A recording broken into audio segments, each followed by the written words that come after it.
Pierre more thrilling? Why can't he go around and, take his shirt off at the beach? And why doesn't he have a more famous last name? And should we really have a prime minister who doesn't have any money from his family fortune, just an average guy who grew up taking the bus everywhere, who worked his way through university?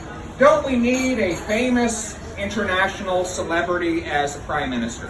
Some people say that, And I think we've seen the answer to that question over the last 4 years. And in the last week, we've learned something else, haven't we? Yeah. Right, the mask has come off.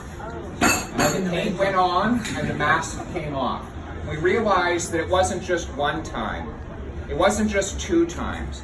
It wasn't even just 3 times that he painted his face.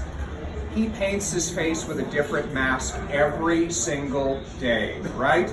We have the fake feminist Justin Trudeau. We have the fake middle class Justin Trudeau. We have the fake Indigenous reconciliation Justin Trudeau. The Justin Trudeau who throws women under the bus when they stand up to his corruption. The Justin Trudeau who raised taxes on middle class families while allowing the wealthiest and most well-connected to fill their pockets with corporate welfare. That's what you get from having an international celebrity trust fund baby as your prime minister. And I'm happy to say that we have precisely the opposite of that in Andrew Scheer. Someone who worked his way through university by having a job at a local restaurant not dissimilar from this one, who didn't have a chauffeur but had a bus driver that helped him and all of his neighbors get where they were going when he was a kid, who got elected 5 times on his own name to Parliament, who was elected Speaker by his colleagues at the tender age of 32, youngest Speaker in Canadian history. And now, a plan to let others get ahead, the same way he got ahead, through hard work.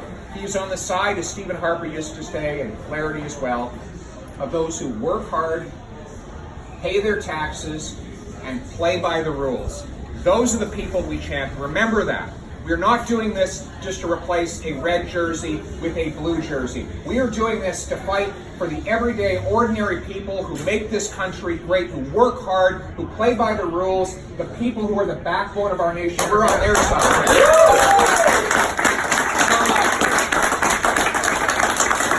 So we have 3 weeks, and we need 3 things from you. We need your time, treasure, and talent, the 3 T's of election victory.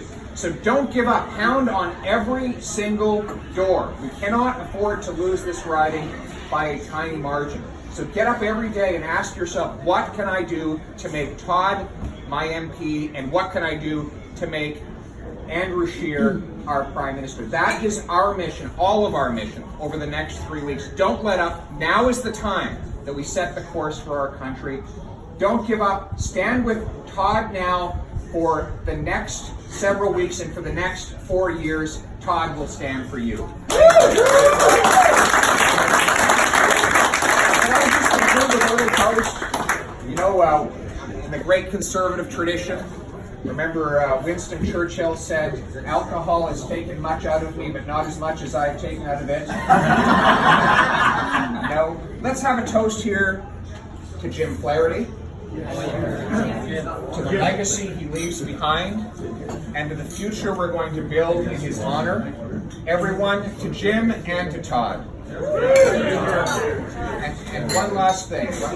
I know that everybody has been having a good time. You're having a few drinks. If you're feeling a little bit wobbly, if your head is unclear, and you don't know exactly whether your faculties are with you, do the responsible thing. Talk to Todd about making a maximum donation.